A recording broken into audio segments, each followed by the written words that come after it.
All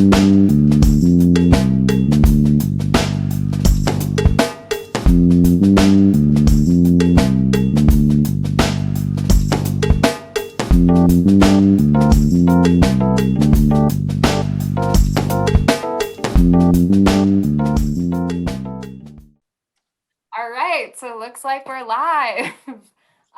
Welcome to everyone joining us here in the Zoom room and also on YouTube Live. It's great to see everyone virtually. My name is Jamie Pitts. I am the Managing Director of Woman Made Gallery. I am so grateful for all of you who are tuning in tonight and joining us for this virtual reception at the opening of Boundaries at Woman Made Gallery. Before we get the program started, I wanted to take a moment to honor the fact that many of us in attendance occupy native land. Here in Chicago, we are on the traditional homelands of the Council of the Three Fires, the Ottawa, Ojibwe, and Potawatomi nations. We make this acknowledgement to demonstrate our commitment to beginning the process of working to dismantle the ongoing legacies of settler colonialism. We make this acknowledgement to honor these ancestors and descendants, as well as the land itself. We know that many of you who are joining us from across the Midwest region and the nation, and we encourage you to research the land that you occupy. If you would like for more resources on this, native-land.ca is a website that's a really great place to start. So this evening's reception is presented to celebrate the opening of Boundaries, an exhibition on view at Woman Made and juried by Whitney LaMora. It's a physical gallery show as well as virtual elements. It's on now through May 16th. Please visit our website for the virtual space as well as our physical gallery. Woman Made Gallery is Chicago's longest operating feminist art gallery. We are a non-for-profit organization known for elevating women's art through exhibitions, supporting our artist member base, and engaging in community dialogue on issues that matter to women, and as we make sense of the world through a feminist lens. I am humbled to continue to lead this organization into a vibrant and bright intersectional feminist future. And I encourage you to join me. You can visit us on our website, womanmade.org, for more information on how to support this work by donating or volunteering. To all of those in the audience tonight, if you're an artist interested in exhibiting at Woman Made, I encourage you to submit to our open calls for art. Our next open call is Water Becomes Blood, an exhibition that centers on found families and LGBTQIA communities, and that closes on Saturday, April 24th. And finally, a save the date, Woman Made Gallery is hosting an art auction this May, so online bidding will be May 6th through May 22nd, and an event will be at our gallery on May 22nd as well. All right, so now the moment y'all have been waiting for, here comes the program. Before I turn it over to my colleague, Darshita Jain, who's going to introduce the program and our special guest this evening, a reminder that following this YouTube conversation, Eventbrite registered ticket holders are invited to join us here in the Zoom room for a mixer with all exhibiting artists that are also in attendance with us tonight. The Zoom link is provided at the bottom of your Eventbrite digital ticket, so check out that email for the link. With that, Darshita, take it away. Yay! I'm so glad to finally open this show. We have been working on this for such a long time, and the entries are absolutely gorgeous, and all of that to say a big thank you to our juror, Whitney LaMora, who is exquisite. And just a little bit about Whitney. Whitney is a queer Chicago-based creative. Her artistic background spans from theatrical productions to art curation, to entrepreneurial leadership, to goal-oriented mentorships, and so much more. I was just taking this off of her bio page, but now that I've worked with her, I can just say so much more about her. I can definitely attest to the fact that she's a type A individual and she has an excellent work ethic, which I love. Like, she has a passion for interdisciplinary projects and emerging DIY art, and the way she looks at the world is just like, through this such spectacular lens of zooming in and zooming out and spotting patterns in how the world functions. So yeah, I've had such a beautiful time working with her. And she's also the founder and the moderator of the Accountability Club, which I highly encourage everybody to check out on her Instagram page. I mean, how beautiful to have a club of people who talk to you and cheer you on as you set out to find a goal in life and make sure, that you are meeting all the checkpoints and meeting all the deadlines. And yeah, I love that she thinks in community accountability, and the work she does kind of, veers that path. She is also the founder of Locus, I'm so sorry. Locus, a collective where she collaborates with visual artists and literary artists, and something magical happens when she meets them both up.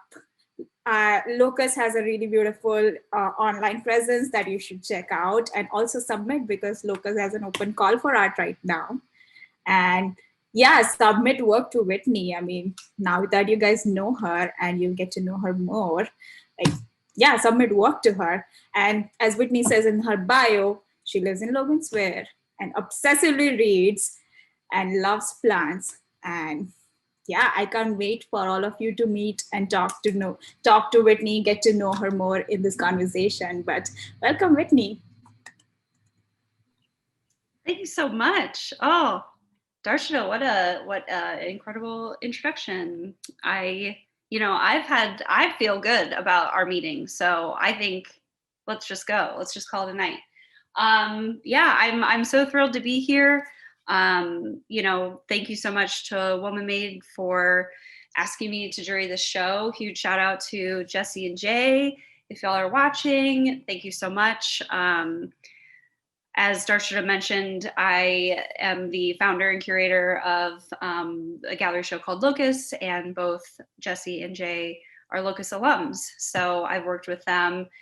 I got to work with Jay pre-pandemic times in the Martin in my gallery space, and that was an incredible experience. And then got to meet Jesse through the online pivot, and I think for anyone who was involved in either events, art, theater, anything that had to do with the public, and it was suddenly ripped out from under us, it was so challenging and so scary at the beginning to even understand how to find the community that you were so used to immersing yourself in. And that was certainly at the top of my fear. And so getting to participate in something like this and feeling like I've expanded my community so much feels like such a miracle to be on this side of things and seeing how humans will persevere after a boundary has been set around them. Here we go. We're going to bring it back. Everything we're doing, we're bringing it back to a boundary. There's one. Let's keep a tally. Yes. I love that we circle back to boundaries. Do you want to tell us a little bit about boundaries and how we came up to the theme? And as you tell us about your vision for boundaries, I'll also run a presentation with installation photos. Yeah, absolutely. So boundaries was a theme that the Woman Made Gallery team approached me with. And before our initial meeting, I thought boundaries, sure, this makes sense. We can do this. And had really a different vision in my brain before we got to like the freedom that ultimately Women Made very graciously just handed over to me. I originally thought, we first connected maybe late fall, early winter. And at that time, it didn't seem that any sort of in-person or even physical gallery offering could be a reality. So I was just visioning a virtual show, which is great. But once we sat down and looked at the future and said, no, maybe we can definitely have work in the space. We don't know if we can have people in, we'll have to see. Oh, this is so exciting. It's like spoilers. To see it, how it's hanging. I love this. Oh my gosh.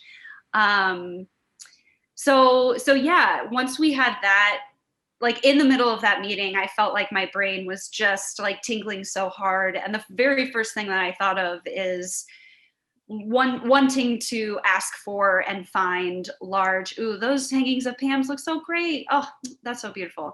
Was to find large fabric works, weavings, textiles, beautifully repurposed shower curtain as was submitted, and create sort of physical boundaries in the space. That was the first like vision that kind of popped into my head.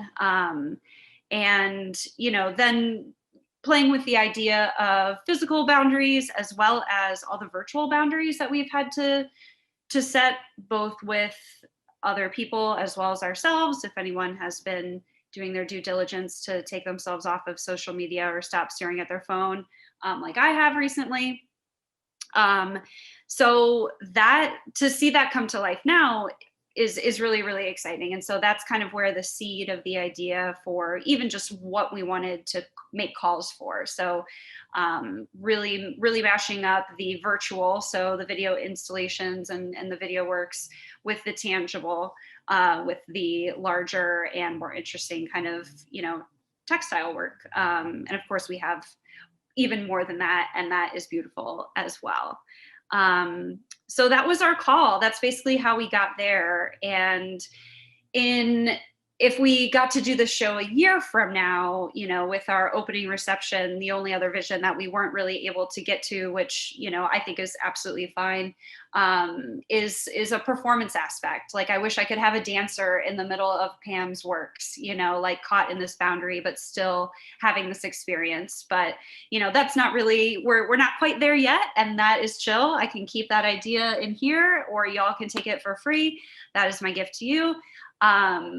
But that's really the only thing outside of this. And then of course we got to develop the Boundaries broadcast. I really can't, imagine a more freeing opportunity than what Women Made gave me. The meeting was very much like kind of what I try to give to anyone who I'm working with. Like, you have all the opportunity, take all that you want. And I was like, I'll take all of it, So, programming was something that the Women Made team said, if you want to develop something, awesome. If you don't at all, awesome. If you want to collaborate and put our brains together, awesome. And so while I came in with the Boundaries broadcast, which I've written about on social media, but essentially was an inspiration. It was, let's be honest, it was pretty much like a ripoff of, I was listening to this podcast called The Apology Line on the Wondery Media Network, which covers this art movement in the 80s, 90s, in New York, which was just a phone number that this artist put up all over the city and said, here's just an answering service where you can apologize for anything. And it, as you can imagine, it got pretty wild. So thinking of that with Boundaries felt like a really interesting way to kind of work in this programming. The Women Made team was so enthusiastic about it and has helped not only bring it to life, but translate it both to this kind of experiment that we've been running alongside the opening, as well as we're extending it through the rest of the show. But Darsha also came up with how to develop it physically in the space. So if anyone's local and anyone's coming through tomorrow, then you can physically leave your own boundary and see other boundaries that have been set so far. So yeah, I think that touched on most things. You did. Look at this beautiful statement that you sent us. I mean, yes, you did touch on all of it. Thank you so much. Yeah, I still agree with this. I think, the submissions, once we got into that process, this is my first opportunity of working with a gallery in this way. And so again, super grateful to the team for opening this door for me, because it's really exciting. All I've done in a call for art or submission before is my own calls. And for the show that I develop, I don't ask for submissions of work. I just ask for submissions of interest and portfolios, because the creation we create during the process. And so having a different experience of seeing these works specifically submitted for this theme was awesome. We had such a wide variety of submissions, and you know, I don't know how many of you out there feel the same, but I've been very resistant to want to develop or experience any sort of art about the pandemic. And so I kind of approached it in this like no pandemic stuff, you know, sort of way. And then of course, so much of the work spoke about this time, because how could you not, right? Great art. What's that saying? Great art reflects the time. Or, you know, if you're an artist, you must reflect the time, other than what's your deal. So, you know, quickly I discovered that, you know, that was something that I actually didn't feel that way about when I started to be really moved by works that, that very specifically on the nose have to deal with the pandemic. But more than that, I mean, I think there was so much energy to these works. I was really surprised, honestly, when I started taking down the files of the works that I was considering for the show and putting them together, by how colorful the show is. I think boundary, you know, I think of boundaries and you feel, and it's like, I got to put up walls, I got to make it dark. And when you really reflect on the works and both what the artists are saying about them, or what, you know, I interpreted about them, it's kind of like the vibrancy in that moment right before you really need to like lay down the law and set a boundary. So thinking of these works as this like colorful, explosive moment right when that's happening, and right when the need is so great to really define that and set that boundary, ended up being really cool, because I kind of thought it'd be darker than it was. And not that there's not dark undertones or really serious meetings, but this is a bright, vibrant show. And that's really exciting to me. It was surprising, you know? Yeah. Oh my God. Completely. I completely agree with you. When we saw all the works that you sent us after you selected them, like we were all so surprised at, but I love that you articulated it as this moment of almost rapture before you figure out how to articulate or set a boundary. And yeah, there's like, I keep coming back to what you said about art reflecting the time we live in. It almost felt, I think all of us are living through memes and GIFs, and there's a dark humor that pervades all of our lives right now. And this show is just so zeitgeisty like that. Yeah, I think that's absolutely true. There's a lot of, you know, I love the mix of internet culture that we see in some of these works, digital manipulations that we see in some of these works. And then like right next to the tangible textiles is like, yeah, that's exactly what we needed, you know, because that is the world that we're living in. We all threw ourselves into Instagram. Like if we could have inserted our bodies into Instagram, we would have. And then at the same time, we're like, maybe I'll learn to bake bread. You know, like it's all like that. It is all happening at the same time. So I think this is reflected like in that same way. And that's fascinating. And it doesn't all have to be like, here's a picture of my shot, you know, like it doesn't all have to be like that. But even, I mean, we have a giant mask in the show and I'm obsessed with it. It's also a boat up the creek without a paddle. Yes, we are. And this is all we've got to save us. And that's all we're going to rely on. So, yeah. Oh my God. Wow. I think every piece in this show can be a meme, which is like mood. For sure. Yes, for our Stay Home Gallery, let me give a quick shout out. Stay Home Gallery, Carolina, who's one of our guest artists here tonight, and was part of this curatorial fellowship. Rebecca Drolan, who also has work in the show, is part of the fellowship, and then Pam Marlene Taylor, who has those 3 beautiful large weavings that you see as well. She is part of the leadership that brought this group together. So we've all been working in the art world, in the curatorial space for the past like 13, 14 weeks together. But one of our cohorts has an upcoming show titled Big Mood. And that's what I feel like so many of these pieces, like all of her work is going to be like bright, bubbly, think like hot blue, pink, and a lot of these pieces are a big mood for sure. Oh, what a name. It's true. It's true. So shout out. Shout out. Yes. Wow.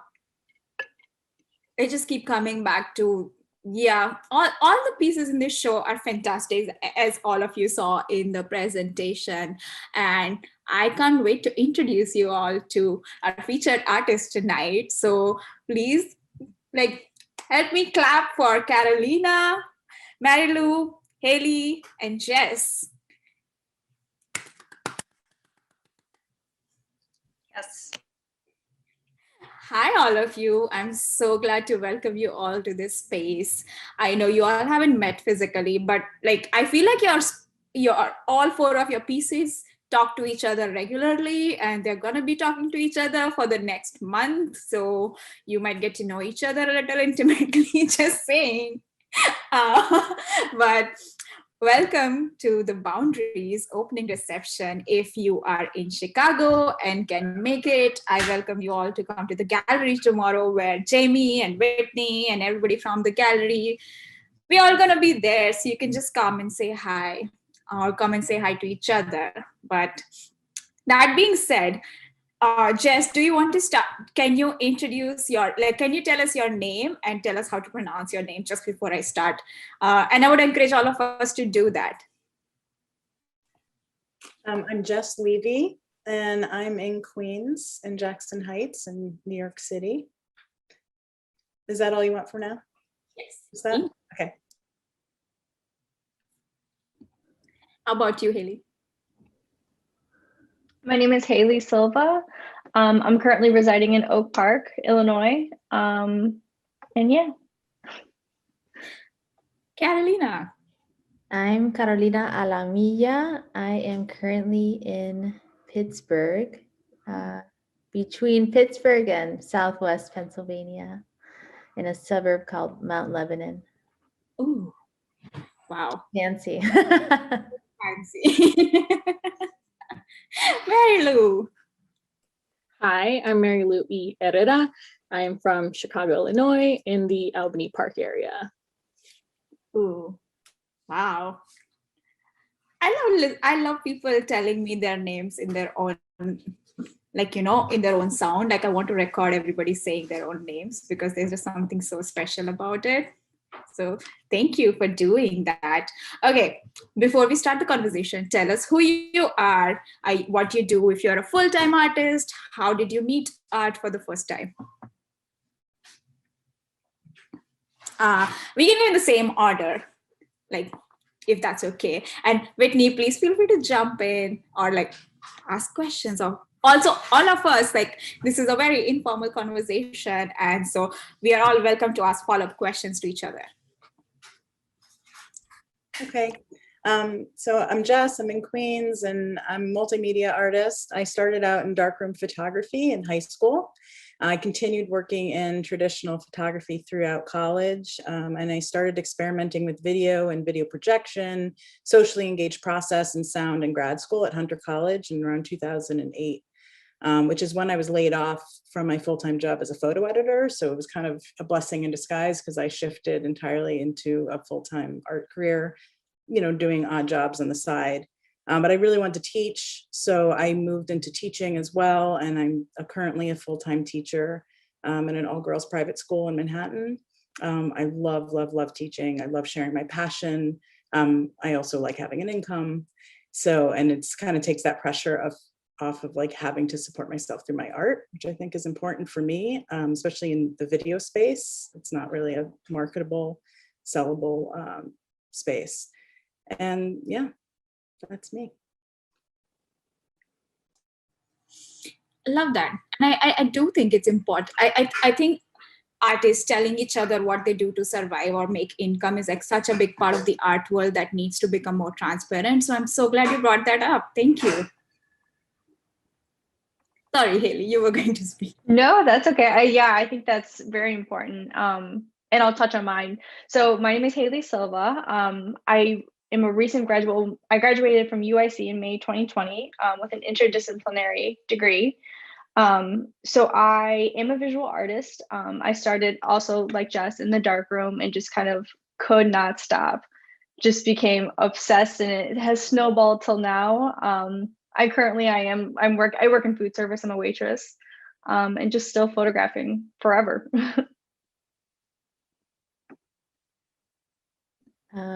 So I currently am a visiting professor in a small liberal arts college, away from the city in a small town. But really, I am a ceramicist by trade, and I'm showing video work, which is kind of my second love, honestly. I think it's when you get fed up with something, you run to something else.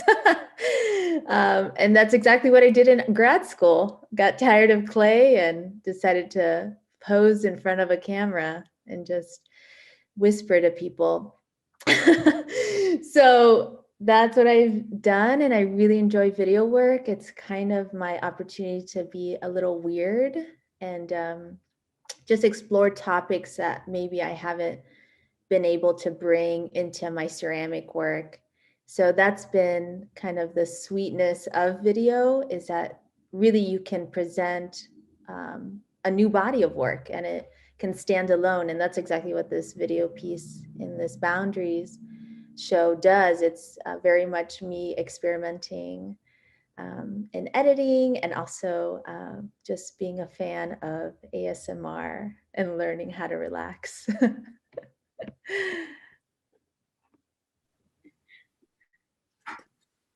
So I started originally painting, I think high school and stuff. I thought that was like the only art thing that existed until, I went to undergrad and I realized that printmaking was a thing. So I did a lot of like screen printing and like litho and woodblock and pretty much ran all over the place at school.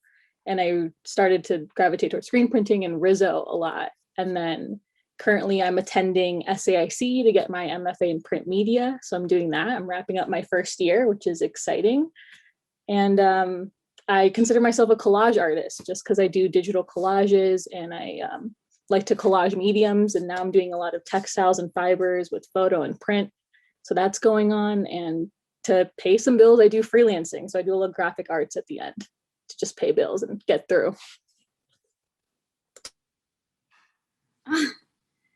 Fellow SAIC grad student here too. So hi, I'm so glad to meet like new SAIC kids, artists in general, but also I just like want to go back to how amazing it is that like all of us are talking about income and money in like, I grew up in India and I just came here 3 years ago. And so I've been doing my best to talk about what it means to be an international student and like money conversations. And so I'm really grateful for all of you for being this transparent, and somebody someday will look at this talk and realize that there are all these jobs that you can do to pay your bills while you're like an artist too.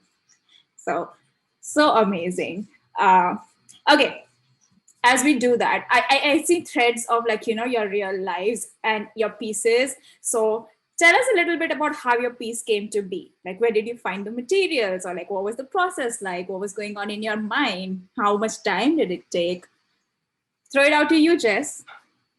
Oh, wow. Okay. So most of my work comes from like this place of rage or sadness, or it's just some sort of emotion that's kind of overtaking me, and I gotta just do something with it. And so during the pandemic, boundaries were getting entangled, or life was getting entangled, and there were no boundaries, and I was really kind of losing it. As a mother, I should probably mention that I'm also a parent. That's a huge part of my job. And I decided to interview other women and just to talk with friends and acquaintances. And I did a call out and I was making this video piece. I knew I was going to be making a video piece inspired by these conversations. So I ended up with 25 hours of conversations with 20 different women. And I didn't realize how intense the process would be. Like, it was really cathartic because I could hear it was really important to connect. We were so isolated, right? Everyone was so isolated, and also to have phone conversations, like what our mothers did. That's how they connected. And it's now, texting is just it's really disconnected in a way. Like, I think we love it because it's fast. Or you feel listened to when you text in a way, but it was so wonderful. It was a much more intimate experience to sit on a Sunday morning for an hour, 2 hours. One phone call was 5 hours with a friend from grad school who I haven't spoken to in years. Women had a lot to say, especially mothers. And it was heartbreaking. It was, I don't know, it was just very emotional. And so I ended up then having to go through, and I had to take all of those conversations and run them through like a transcription. This was a great thing to discover. I didn't know that I could do this, and then read it all. And then I could actually export fragments. So that's what my process was like. And then it was, what are the visuals? And then I came up with the visuals for it, which range from a telephone cord to a close-up of my stretch marks, to which somebody in another talk thought was bread, which I thought was really interesting. Like, she thought and she said, you know, I love that image of bread. And I was like, I don't know what she's talking about. Which is funny because I learned how to make sourdough, like so many people, right? I was like, oh, and I was going to use an image of bread, but I guess I didn't have to because it's my body. And then there's imagery of a cracking wall. Like, I wanted to show the cracking domestic space, which I was constantly staring at all the flaws in our apartment. You know, it's like, oh, look at that, how that's separate. We have a very old, you know, pre-war apartment in Queens. And then it ends with me and then there's the sorting of the screws in the jewelry box when the women are talking about all the different tasks they've had. I had them also list just everything they do throughout the day. Or I think I said, tell me what your day looks like. What is it like throughout the day? And it was intense, like how many different tasks. And these are women that work full time and were taking care of all the domestic duties. You know, and I'm sure their partner was supportive in some sense, but it has mostly fallen on women. I mean, we know this, we've all read about it. And then it ends with just kind of trudging through snow. And yeah, that was the process. And a lot of feedback. I'm very thankful to have a Artist Mother Crit group that I joined in September through the Artist Mother podcast. That was really life-changing for me. And I needed the accountability, I needed the community, I needed the feedback. And so that was great. Wow. Can you imagine, like, just a conversation about what does your day look like has transformed into so much?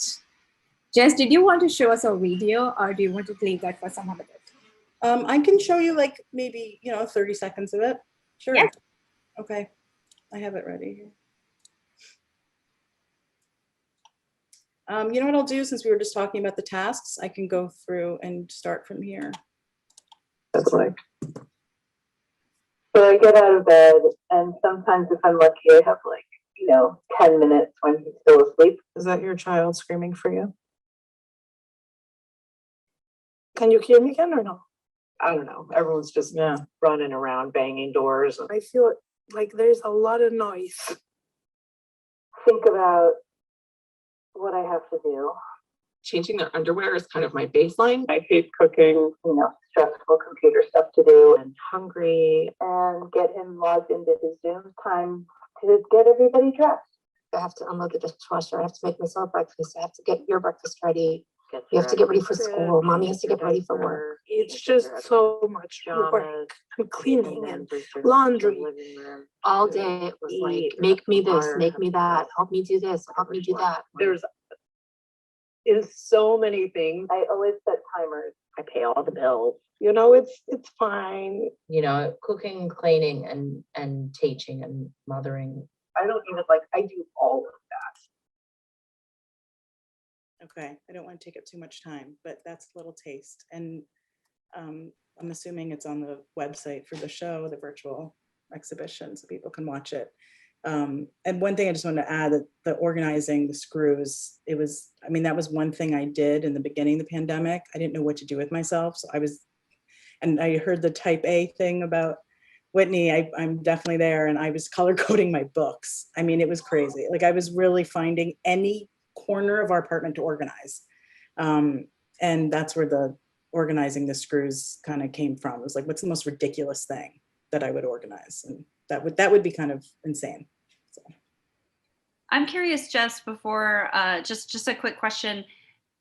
Have mothers that you featured in this video, have they experienced it? And generally, like, what was it?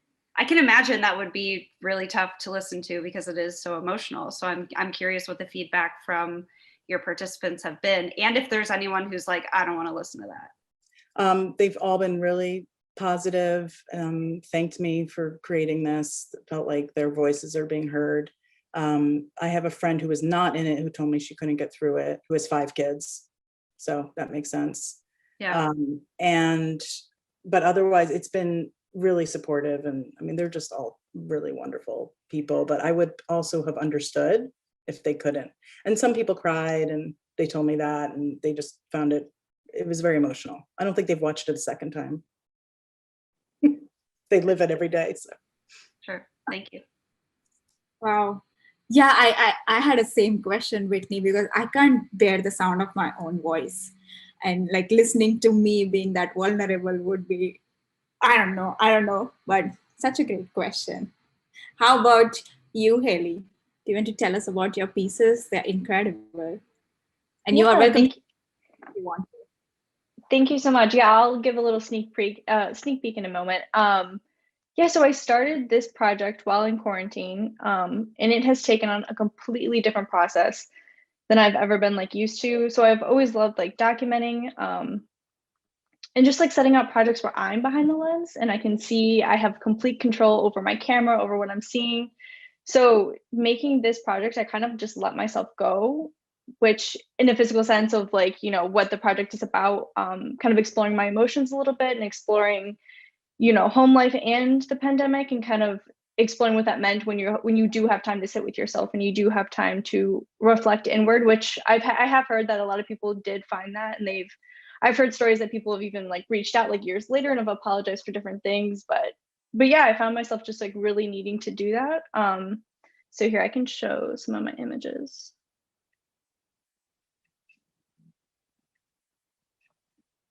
Could everyone see them? Mm-mm. No. Oh, let me see here. Sorry. I can pull them up if you need me to. Let me see. How do I share my video?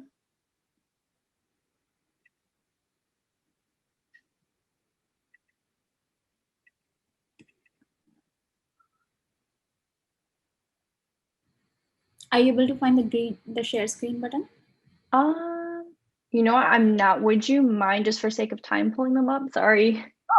No, not at all. Here. Oh my goodness. Let's see. Are Okay. Yes, thank you for pulling that up. I could not find it. But yeah, so just like having this process of, you know, I set up a tripod, and just was able to click through my phone. My camera that I have has an app. So I was able to like, you know, set the settings, but I really didn't know what the photo would look like until after my editing process. So I, you know, just kind of had the privilege of, you know, doing everything myself, like, you know, taking the time and like having the ritual of doing my own makeup, of coming up with my own costumes, and kind of gauging in guessing of what it would look like post edit, you know, while I was taking these photos.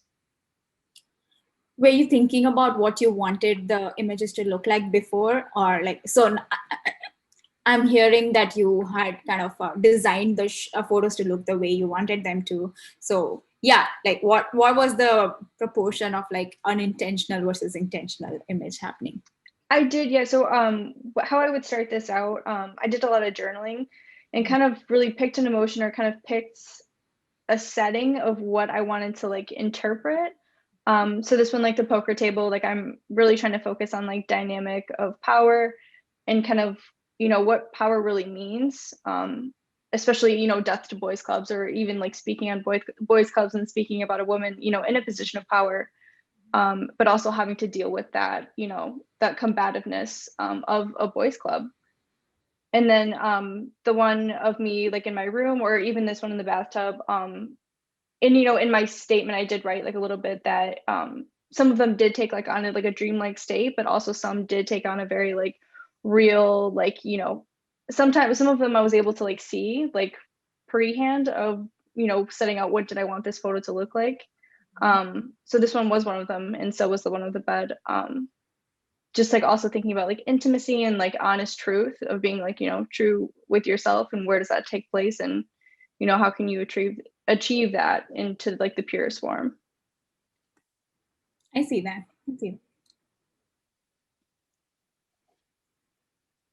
The details are so awesome. Like I think it's kind of like one of those, what's different in this picture? Like every time I look at it, I'm like, I didn't notice that card was flipped around. Oh, like everything, like there's so many little things. Do you have more to these series, or are these the 3 that you have like right now? So these are the 3 finished ones I have. I do have more. Even there's 2 of those photos that I did have to reshoot a second time because I wasn't happy, which is also part of the process, is having to like go back and kind of, maybe I didn't get it on the first shot, which in photography, especially if you're shooting like street or documentary, like you kind of don't have that privilege. But now that I'm like, I'm going at my own pace, like it's me who's the subject. So yeah, I do have more, but just not yet. Cool. Yeah, I think you could just continue on. It could be like such a signature. And so, yeah, thank you for being here and for submitting your work. It's awesome. Yeah, thank you for having me. Keep going. Thank you. Keep going, Haley. You're getting so much love in the live stream too. Everybody's talking about how resonant your pieces are. Like, Oh, awesome. And rediscovering yourself is like a theme, and you kind of, everybody's That's so good to hear. Thank you. Love it. Okay, how about you, Carolina? Okay, so I'm gonna share my screen just because I think the visuals will make sense as I talk. So I'm gonna just share my website because there's a video right here. And do you guys see that? Okay, so I'm gonna make it bigger and then talk over it. So this really began with me questioning relaxation culture and self-care, and so much of what we need in our lives right now of trying to relax and really learning how to, but then also bringing some levity to our stressful lives. And so this is me in a way poking fun of internet culture, but I really love internet culture. So I'm coming from like a fan place, in no way critiquing people that make ASMR or benefit from it. I'm one of those. So behind these works, or really subconsciously, I started to create work that had a lot of layers. And for me, this goes back to my identity in a way. It's like we're all this multi-layered person, whether we're like Latin American or what have you, we have a layered, compiled person. And so this was kind of my digital way to present that. Of course, I have a Miami accent, which I'm so proud of now that I don't live in Miami. When I live in Miami, I'm embarrassed. But this is me whispering to someone, telling them to relax. But this is also me whispering to someone, kind of forcing them to listen to me or me in relaxing. So again, it's kind of challenging to relax because you don't know who to listen to. Again, the setup is there's clouds and there's ocean, and it has the components of a great relaxation time, but at the same time, you might be weirded out and or just giggle of my gigantic mouth in front of you. So I'm just gonna play a little bit and then hopefully it does or does not relax you.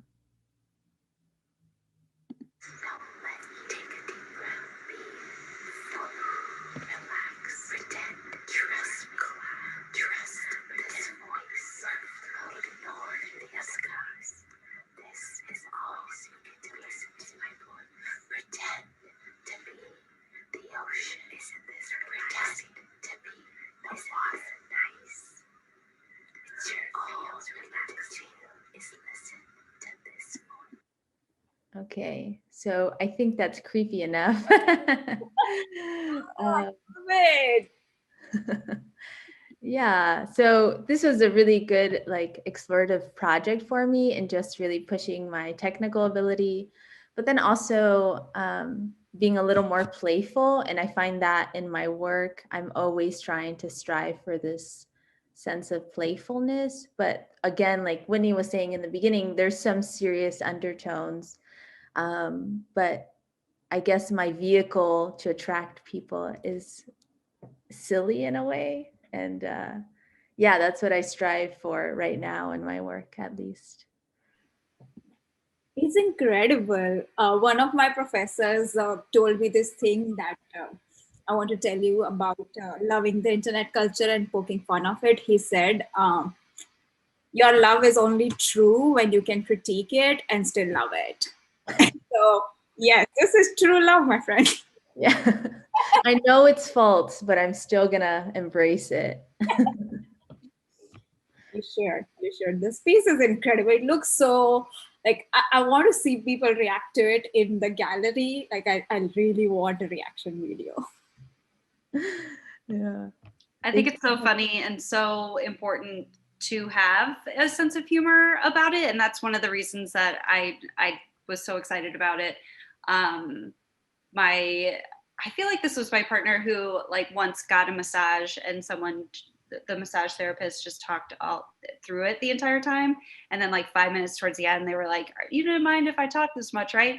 And like, just even that's what it first reminded me of. And I was like, ah, and, but also, yeah, like being forced or being told what is or is not relaxing or how we should feel about really anything, as well as really not being able to experience anything in a silo where we're always like, even if we're trying to concentrate on one thing, having this other thing come in, like it was so real on so many levels. And I think you could actually take this like video segment and everything that you're saying and bust it out into 15 different boundaries, you know? So it was just a piece that hit so hard on so many levels, and yeah, hilarious. Thanks so much. I do want to add one thing. I originally showed this work, and this was my last project before I graduated with my MFA, and they allowed me to have a room in the university. And so the way it's presented is, or like in an ideal form, is there is one mouth on one side and another mouth on the other. And in the middle of this room is a mattress, and you're intended to lie down, but I think it's so nerve-wracking that a lot of people didn't last in the room, and they were just freaked out by the loud whispering. So it ends up echoing in this room. And so I think even in this like dual screen format, there's still this opportunity to be unnerving and or questioning how relaxing is this, right? Like you were saying, Whitney. Wow. I'm thinking about all the grad shows I've attended and if I would be the person lying down or maybe not lying down, but I hope you get to document that someday. I really want to see that happen. Mary Lou, tell us about your piece and everything that's happening behind you. I'm just so mesmerized with the whole background. Yeah, I mean, ever since quarantine, I've been stuck at home studio-wise, and I have a studio at school, but because of COVID and protecting my parents, because my parents moved back here, it's just I have to be at home and just protect them more. So I kind of have this half studio here at home where I mostly do all my fibers work. So that's what I'm doing, a lot of my prints. And I just got really creative here at home and, decorated it with super colorful stuff because I had nothing else to do during this quarantine. But I guess I started this work a lot because it was a reflection of myself. I took a lot of like reflection about identity and myself a lot, just because I had a lot of anxiety and depression over time. But I think once it's settled personally for me, it's like, well, now what? Like, now I'm very comfortable therapy wise and everything. And now it's like this mirror in front of you in the pandemic of like, well, who am I? Right? Because now this anxiety has died down and it's not super anxious all the time. And I kept thinking about being Mexican American and what does that mean? And being a 1.5 generation, I like to call it, and this duality of not being Mexican enough, not being American or white enough, and where do I fit in this duality and this kind of like fluidity of things, as well as being queer. You know, it's just this things on top of another. It's just this culture and heritage pressure, as well as being here in America as well. And this work is Endulzando mi sangre, which is a play on this phrase of like, you have a cactus on your forehead, which is, you know, sort of say like, you look Mexican, I can tell you're Mexican, that's who you are just by looking at you stereotypically wise. And for me, that's usually not the case. And I like to take that phrase and, you know, made my own phrase saying that like this cactus fruit enters my skin, sweetening my blood. And I use this crown and this ruffles to like suffocation and anxiety, but also it's the ruffles used in Mexican folkloric skirts, which is a lot of my work right now. So focusing on that and textiles and lace and tulle to just twist it in a way to show my expression of my culture and heritage in my own way.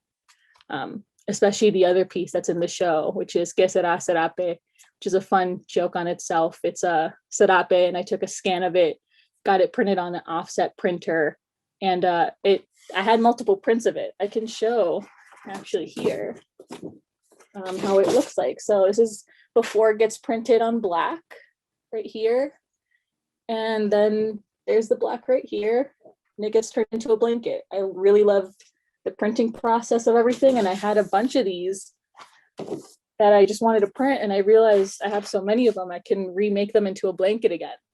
And I find it hilarious that now it's this blanket wanting to be a part of its original creation again so badly, but it can't anymore. You know, it has chains and grommets, and when you wrap yourself around it, it just is very delicate. Even installing it is super delicate to hold up. And yeah, a lot of my documentation as well has been using the backyard, just because of constraints and boundaries of installing and documentation. I use my backyard now, and that's really opened a new process and a practice for me of using the backyard and installation and taking over the home and photography as well. Also, your backyard is incredible. There's like, yeah, I can show it. I can screen share. Luscious yard. Like it's not just like, this is my backyard. It's like, this is my backyard. That's a masterpiece. Yeah, I can screen share it real quick. Right? So this is my backyard. These are 3 huge eagle statues you can see here in the back, where I try to wrap myself with the blanket. Those are my dad's collection. He collects eagles. And we got these huge ones from a road trip that he found in Texas, and we had to bring each one individually back home and had them installed in our house ever since I was a child. So they've been the staple around the neighborhood. Everyone knows where I live essentially. And then they moved to the backyard, and it was funny because once they got moved from the front to the back, people thought we moved or like something happened to us because it was like a known staple. But my dad got bored during quarantine and wanted to decorate the backyard. So now they live outside in the backyard, and I love them. And I'm thinking about doing stuff with them installation wise and performance and all that now. So yeah, more to come. Incredible. Whitney, I finally see what you mean about the backyard. Oh yeah. Yeah, no, in I think just looking through your portfolio or following you on Instagram, you sharing some pictures of the backyard, and I was like, wait, what is this? What's happening with these eagles? I need to talk to her about these eagles because I'm fascinated by them. And yes, I think you draping them in colorful fabric, I mean, I can see it. It's going to be incredible. Oh. Yes, like just in this conversation itself, I know that all of us are deeply invested in each other's work and future and what is going to happen with these pieces themselves. So yes, like please keep us in the loop for what happens. Like if you're making more of these, like I want to know. I really want to know. Also, I just want to tell you that people in our comments are talking about how they could listen to you guys talk. Like every artist deserves their own featured talk. And I hear you guys. I want to talk to you guys forever because I know I had like 10 questions, which lessened down to 6 questions. And now we're just at the first question and I never want this to stop. So Just saying, you guys have an amazing way of articulating your work and the way you look at the world, and it's impressive. But I'm going to ask us a boundary question because everything is circling back to boundary. Okay, tell us about if you think you have changed in the pandemic, or if you like found setting boundaries easier or harder, and how do you go about doing that? And like, I know it's such a weird, deep, emotional question, so completely okay if you don't want to answer, but I'm intrigued.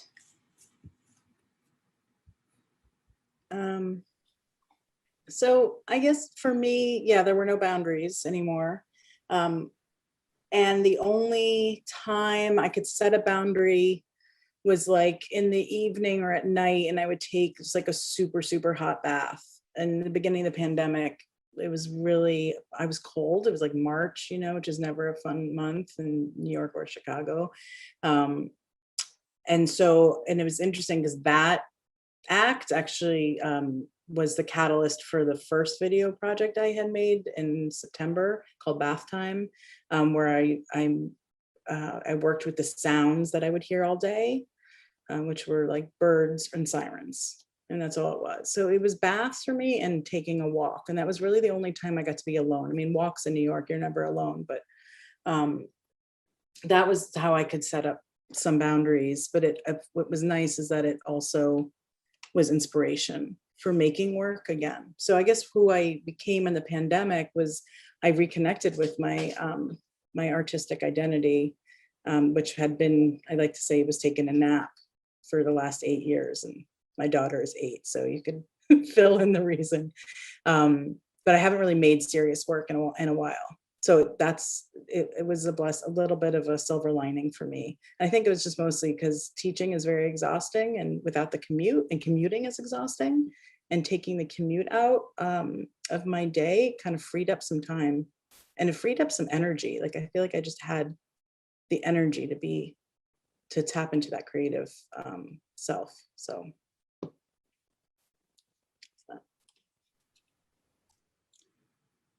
That makes so much sense. Yeah, no, I definitely feel that too. I feel like I've changed during the pandemic. I graduated in May, and we went into lockdown like mid my senior year. So I was like going 100, like trying to finish thesis, like trying to do so many things, and then that I hit like a dead stop. Like it was like that was it. And then I was working through the pandemic, so I had that. Other than that, I did have like all this other time that I just before had used just running around like crazy. So I feel like I didn't shoot for like a good like 6 months, like in the pandemic. Like I was just found myself being very angry, being very just being very angry, and I couldn't really pin it like on what, but I did know that I couldn't keep existing like how I was. So that's what I really just found. I was like, you know what, like let me just start this project. Maybe if something comes of it, I don't have to show it to anyone. But it did help a lot, in the end of really breaking down of what was happening internally.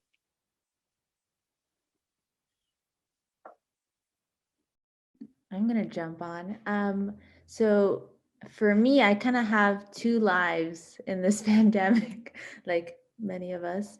I started this pandemic in Miami, which is where I'm from and where my family lives. And then I moved to Pittsburgh end of summer. I don't recommend moving in a pandemic. It's not the most flourishing time of your life. But I did for this position, and I found myself in quiet, a lot of quiet outside of teaching. And so I found myself photographing myself. So I ended up building a body of work that I don't think could have been made in any other time. I heard this talk from an artist that said, sometimes when all you have is you use you, right? And so that's what I've been doing in this new city, is just creating a body of work that brings me some sort of joy, is not necessarily heavy in a lot of ways. I'm seeking relief, and some comic relief at that, and also becoming more comfortable with myself. It's like when you're just confronted with yourself, you use you. And I kind of relate to Marilu in a lot of ways in her photography, in that as we sit with ourselves, and I think a lot of us have mentioned that,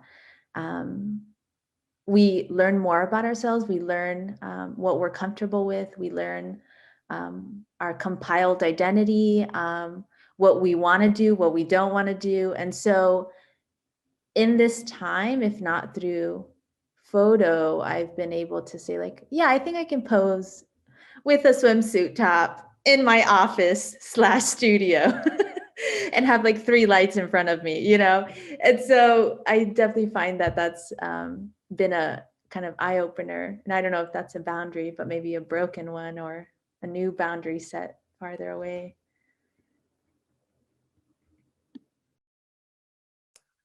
Yeah, I think for me, I graduated in undergrad and then I moved back to Chicago, and then my parents retired. So they like left. So I was here taking care of the home, and, I gardened and watered. I worked as a full-time barista at the time too, while doing art. And I was kind of in this groove, getting myself back in Chicago, and then the pandemic hit, and then everything, I lost my job because of pandemic reasons. I stopped doing work because I started feeling angry and anxious even more. I think, the pandemic puts that weight on you even more. And, over time, it was just sitting alone here and reflecting a lot and like figuring out who I am and what I need from people and what people need from me, because, it was Zoom calls or text or anything that we could get a hold of to like contact each other. And I realized over time that I really didn't ask for help all the time. I hated asking for help. And I think I realized that I should keep asking for help when I want to and not hold back. So that was one step I realized that I should ask more, is like ask for help and not just, grunt through it and like try to go through it and, stick it to the end and then have it, completely fail in some reasons. And I think I set boundaries of like who I want to talk to, who I don't at certain times, and like reflect on myself and identity. And even some fun, joyous times, I started learning how to make pizza dough. So now I'm like a whiz at pizza dough. I still do collage work. I mean, I have some here. I still cut and everything. These still need to be scanned, but that was very meditative, of just like going through magazines and, something that makes my mind go away sometimes. And yeah, it's been rough, but also just finding myself again and this new person. I really love it. I love myself even more after this pandemic too. Incredible. Whitney, do you want to tell us about boundaries, finding yourself in the pandemic? What's been happening within you? Not too much. I didn't, what a journey, everyone. What a journey. Yeah, I mean, I feel like I've experienced all, 9 stages of grief. Yeah, I mean, I lost everything that I identified as myself, basically, all at once. So I was running an event and performance space here in Chicago called the Martin, which shut down at the same time as everything else in March.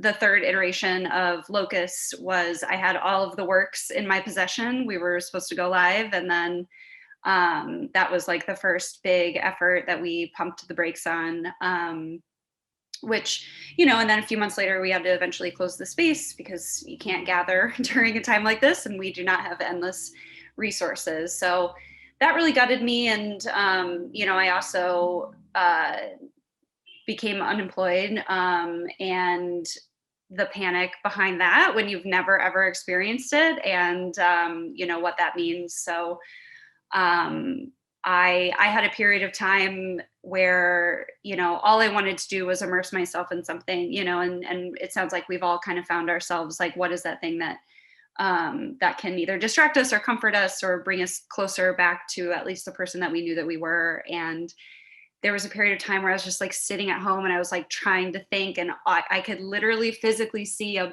black box in my brain. Like that's all I could see. And that like freaked me out. And so I just had to step away, and I read a ton of books and just, tried to heal a little bit. And then once the acceptance phase came in. And I do think that once, I feel like we started to get in a little groove with it and what it looked like, and finding a just general like routine at home. Then the world started opening up again. And yeah, I like to talk about quarantine blessings. I feel like I'm a much better leader, and I haven't been able to lead anyone in over a year, and so but like the time and the thoughts that I've put behind, and just being really pointed and really examining, my past, structures of relationships and how I want that to look in the future. That's been big work for me. As well as, even being here tonight, I feel like is a quarantine blessing. I was 3 shows into Locus, which was pretty much my second kind of effort at putting together an art show. I don't come from an art background. I have a degree in playing pretend. I literally have a degree in theater. This is not my world. And so, sitting here tonight, humbled that I get to be in this position, while the sneaking imposter wants to come in and say like, what are you doing here, girl? Being able to develop, and really throw a lot of effort behind Locus, as well as expand it to international artists and artists beyond Chicago, has been incredible. And just showed me that, once again, you can do whatever you want if something is calling to you. And the more that you listen to your intuition and lean into it, there just might be something that you would have never known. And so, I think that was the big thing for me. And really embracing, I guess, the boundaries of having to just be here and go in and kind of wait for that black box to dissipate. But I don't recommend that, because that's not a fun experience. But so yeah, lengthy answer, but I think that's in a nutshell what I experienced. Oh, thank you for being so vulnerable, all of you. That was such a complicated question. I don't think there's a simple way to answer that. So yeah, but oh my God, I'm just observing how, how I know my experience to be is like everybody's experience in one way or the other. And if we just talk about it, there's you'll find solidarity too. So shout out to you and everybody who is going through so much and still refuses to stop organizing and stop making spaces like this for us to come together. So just shout out to all of you. And before we end this conversation, I want to ask you a really fun question. And I'm going to borrow your phrase, Whitney, the quarantine blessing. I wrote it down. I love it so much. So, okay, what's the one thing that's bringing you absolute joy right now? And we can go in any order. I know, Jess, I've been throwing you under the bus all the time. So we can start with Whitney if you want, Whitney. For sure. So let me gingerly pick her up because she's old and cranky. But I joined the Get a Dog crew over quarantine. And so this is Pookie. She is around 12 years old. She has no teeth, thus the tongue situation. But yeah, this past summer, I was working in a restaurant and I was running an event space. And so I had a cat, but a dog was not in my before life. And in the summer, I was like, I just want a little old friend.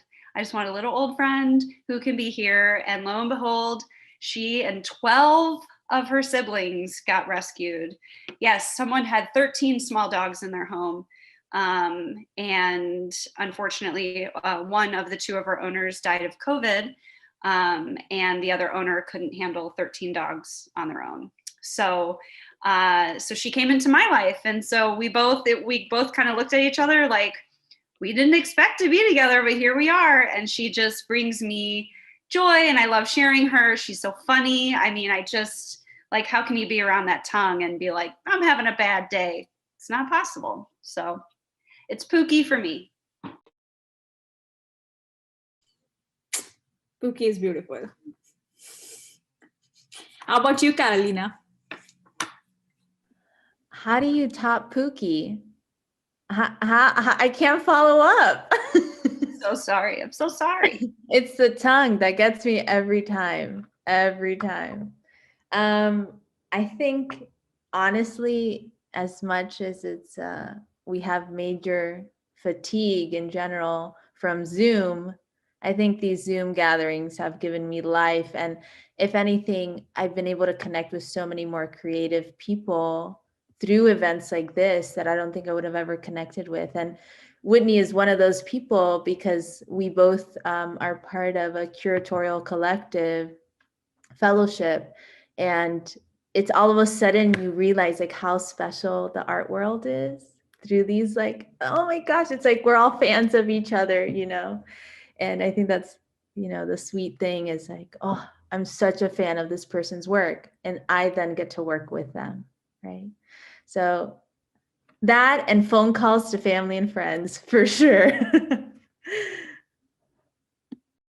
Incredible. How about you, Haley? I would definitely say my love for books. I fell off of reading for so long, just like never really making the time. And now that I have the time, I love transporting myself to like a whole nother, to just emerge, like diving deep into like a book I'm reading. Amazing. Do you want to finish the conversation, Marilu? Tell us about the one thing that brings you joy. I think it's learning how to cook. I think going back to the pizza dough and like learning how to cook, I am not the best chef. My mom can vouch for that. And I think over the pandemic, we've been trying new recipes and stuff. So that's brought me joy, is like trying new things and like getting experimental in the kitchen now. Shout out to pandemic cooking. I'm sure so many of us have learned so many super cool, amazing, weird recipes that I mean, I for one can't wait to try them out, to like just invite somebody over to come and eat what I cook. It's you guys are incredible.